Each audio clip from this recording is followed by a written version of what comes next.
We're going to look at the running backs from Sunday. We're going to be looking at their next-gen stats from NFL.com, seeing what they're doing on the field, projecting out for the future for fantasy football. We are going to be looking at a few waiver wire plays. We're going to look at some vets who are doing some things on the field that you may want to take a look at, buy, sell, hold, or trade. But on top of that, you need to click that subscribe button right now, because we're going deep on the waiver wire every single day. Tomorrow we're covering about 40 wide receivers and running backs between multiple different videos. On top of that, we're doing deep dives on players, and we're using these videos to help you set your lineups. Click that button, stop missing out. But our first running back today is an important piece for the waiver wire, and we got to see where he's moving the football, and that's Sean Tucker.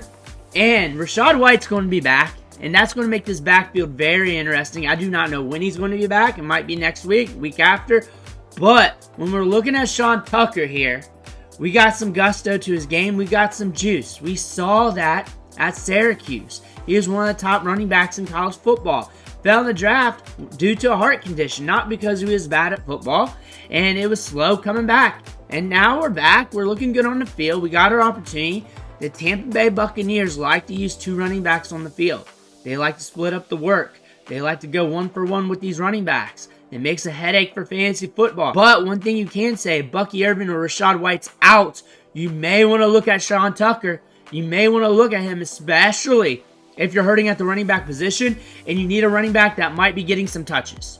You need a running back that's in a good game script that's getting touches. That's Sean Tucker. Against the Saints with Spencer Rattler, we said these running backs are more than likely going to roll. And we definitely said that with Bucky Irving. In Bucky Irving's You Need video, it said, hey, take a look at Sean Tucker. Take a look at Sean Tucker, because they use both running backs. We knew the run game was going to roll because of Spencer Rattler. And my prediction for Spencer Rattler was he was either going to go to the moon or he was going to go to hell. I was wrong. He did give you some Bo Nix-like production, but it was more like up and down throughout the game. So I'll take an L on there since it was kind of a weird prediction and weird thing that happened with Spencer Rattler. But Sean Tucker here, just exploding. It's good to see a running back who was up here, fell down to here due to a heart condition, and now climb his way back up. I love those types of stories. Guys like Sean Tucker are the players that I like to root for. Those underdog stories, those stories of those players who are just rising back up after they got knocked down by something that wasn't their fault and still showing that heart. Tyler Allgeier, what is he telling us? What is he telling us by rushing for 105 yards and a touchdown against the Carolina Panthers? What is that saying to us? It's saying multiple different things here. More than just player good, player bad. It's saying that if something happens to Bijan Robinson, Tyler Allgeier is going to get a lot of work.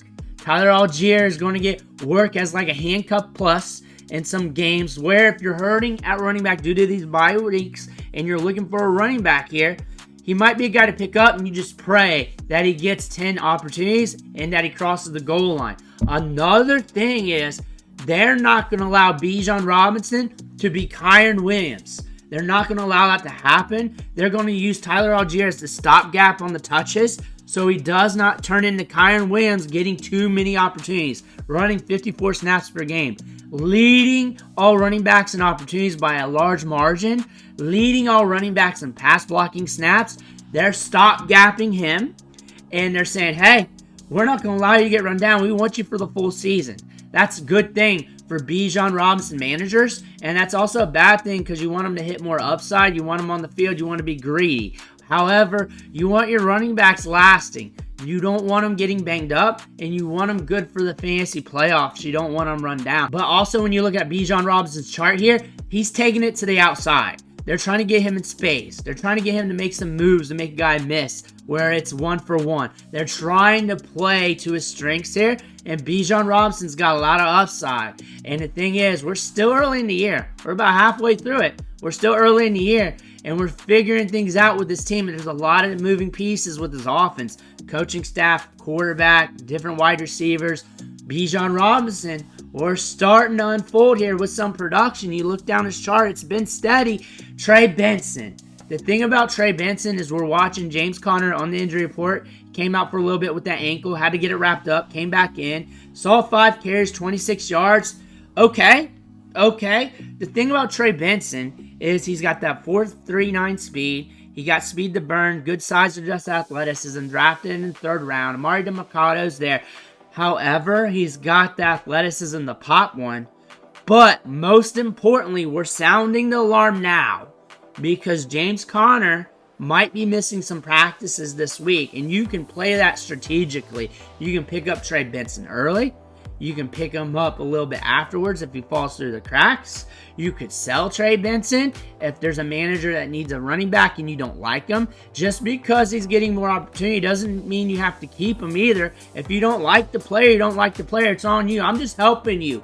Make your evaluation. Make your decisions. Do what you need to do. If you don't like him, but he's going to see a rise in value due to something happening to James Conner, because he probably will miss a practice or two, I would hold him back. Because of the injury, I would definitely do that. And you got the Chargers coming up in week 7. That being said, if you don't like Trey Benson, you could do that too. Or you can hold on to him to see what happens, because he is a high-end rookie with high-end upside potential. Something to look at, but we are sounding the alarm. Isaac Guerendo. We've been talking about him all year long as a high-end stash behind Jordan Mason, and because of this, because of that, and that can happen on any given play.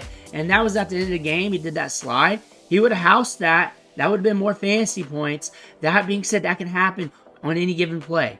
If Jordan Mason goes down, Christian McCaffrey's not back, he's going to have that Will Fuller effect. He's going to have that Keaton Mitchell effect, where on any given handoff, it could go boom.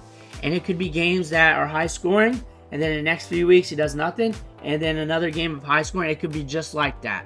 You're watching him take carries. You're watching the offensive line get a good pushback. And that burst is allowing him to at least get up the backs of the offensive line rather quickly. And he sees that crease. It's gone. It's gone. You cannot give this guy space. He's got a lot of upside. He's a good handcuff for the short term. Antonio Gibson busted. But the one thing we said was Drake May was a huge variable, a huge variance in this offense with Ramondre Stevenson out. He got the work. He got the opportunity. 13 carries in a matchup where you're playing from behind. We also got 4 targets in this matchup as well. That being said, he's still going to be out there using the passing game. He's still going to get your touches. With all that involved, you're looking at running backs like Trey Sermon, Cam Akers, who you're chasing for touches, who hit on certain weeks, busted on certain weeks, and it's just going to be up and down. That's probably what you're going to get out of Antonio Gibson with Ramondre Stevenson now. It's the Patriots. What do you expect? They threw in a rookie quarterback. What do you expect? Were you expecting him to score 20 fantasy points? If you did, that was on you. Were you expecting him to get you some touches and score you 10 fantasy points, 10 to 12, which was in the projections?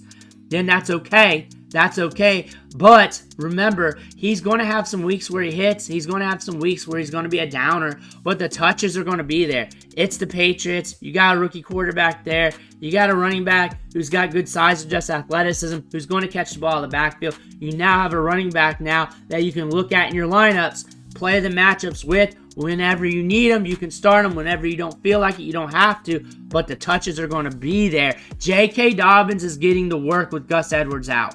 Another thing, Kamani Vidal looked good. But the thing is, with 25 carries with a guy coming back from an Achilles injury, this might be an alarm that you may want to watch this closely. 96 rushing yards and a touchdown. We're rooting for J.K. Dobbins because, like I said, I love these Cinderella stories. I love guys coming back, being pushed down to the dirt and climbing their way back up. J.K. Dobbins coming back from injury. I love this type of shit. This is my favorite part about football. But still, we're watching this like a hawk. He's getting a lot of volume here. 25 carries a lot. Also 2 targets. There's a lot of opportunities in this matchup. They're going to be riding him pretty good. I would do the same. That makes a lot of sense. You also have these other running backs waiting in the wing that could pop one like a Kamani Vidal. They may have to start using him a little bit more. And we got past that Denver matchup where it was not a great matchup for any running back or anybody playing against the Broncos because they're slow-paced games. Now we got the Cardinals coming back. We got some more matchups coming up that are more intriguing. J.K. Dobbins, though, is getting work. It's not like you're benching him. He's getting work. Najee Harris went off. He looked good. He had that long run. On top of that, it was a matchup where we were pegging Najee to hit. We were pegging Justin Fields to run up on the Raiders because everybody runs up on the Raiders. So when we're looking at this and we're forecasting out Najee Harris going forward, games like the Jets you're going to be very timid about, but games like the Raiders where you know you can run on that defense, you're going to fire up Najee Harris. Jalen Warren's back. He's the guy to pick up off waivers if you're interested. That's on you if you want to do so. Everybody was drafting him in like the 10th round about a month and a half ago. And with that process, you may want to. You don't have to. I don't think you have to. I think Najee Harris is going to pound out the workload and be okay. I like him in favorable matchups. Matchups against like the Jets, that might not be a great idea. However, there will be touches, and you can chase touches in those bad matchups, and touches could hit for you, like some of the other running backs that you're picking them off waivers. That being said, Najee Harris is doing okay. Pierre Strong got some run. The thing about Pierre Strong, he can pop one. Another thing, Jerome Ford went out with a hamstring. This is the bat signal for Nick Chubb. I am showing you Pierre Strong, but it's the bat signal for Nick Chubb. They're going to try and get him back. And I think they also want to see what Deshaun Watson looks like with Nick Chubb back, with that piece in the offense. I also think ownership's involved with this decision-making. Deshaun Watson hasn't looked good. The entire offense hasn't looked good. I think they're really pegging on Nick Chubb to add some life to this team. I think Nick Chubb's going to get more work than anticipated now. Especially now we got Ford with a hamstring. They don't really want to roll out Pierre Strong. He does have some good pop in the step. He can pop one. If Chubb's not back, he's forecasted to be back though. If Pierre Strong's out there, you may want to look at him in deeper leagues. Maybe DFS as a what the hell play. But it's the Browns too. They're 1-5. It ain't looking good. So the thing about this, it's the Nick Chubb bat signal. And DeAndre Swift has been balling these last 3 weeks. The first 3 weeks wasn't looking good, 1.8 yards per carry, but things are changing. The offensive line's looking better. Caleb Williams is looking better. DeAndre Swift, look where the carries are going. They're trying to get him the ball in space. He's getting a lot of targets every game. He's getting a lot of work in the passing game, which he was prior. He was like one of the top running backs in routes ran. If you're looking for a running back who's not producing, that could turn things around, look at their routes ran week to week. Those running backs are running a lot of routes but not scoring fantasy points. They have the potential to just resurface or pop off like a Jerick McKinnon a few years ago. That's where I kind of learned this. Jerick McKinnon was running a lot of routes with the Chiefs, and it was all of a sudden, it was like a 3-week trend, and I was like, we better watch this. We better do that. I pulled up the You Need video, and next thing you know, the next week or so, he started to hit. And he was a league winner for a lot of people. So routes ran for running backs. When a running back's not doing well, look at that, because they're on the field a lot to do that, because they're also getting the carries to fail, and they're trying to get him the ball in space. They're trying to get him using the passing game. Eventually, targets will roll their way. Maybe not. But if you're tops in the league, like top 5 or so, that is a huge indicator. DeAndre Swift was. I should have sounded an alarm on that one. That is my bad right there. But DeAndre Swift is back. They're getting him the ball in space. They're getting him work in the passing game. Tony Pollard's the bright spot for Tennessee, and that's about it. He is the hammer hitting rusty nails out there. We're getting touchdowns. They're using him in the red zone. Pretty much you cannot trust Will Levis in the red zone, so you're probably going to have to give it to Tony Pollard. On top of that, he can break off those long gains. He's got speed to burn. We got 3 touchdowns on the season. Should finish with probably about 8 to 10. So that's going to be a decent season for fantasy football. A really good season considering we're on the Titans. Those are the trends at the running back position. Let me know what happened in your fantasy matchup right here. Make sure to hit that subscribe button on the way out. One thing for watching. Catch you on the next video.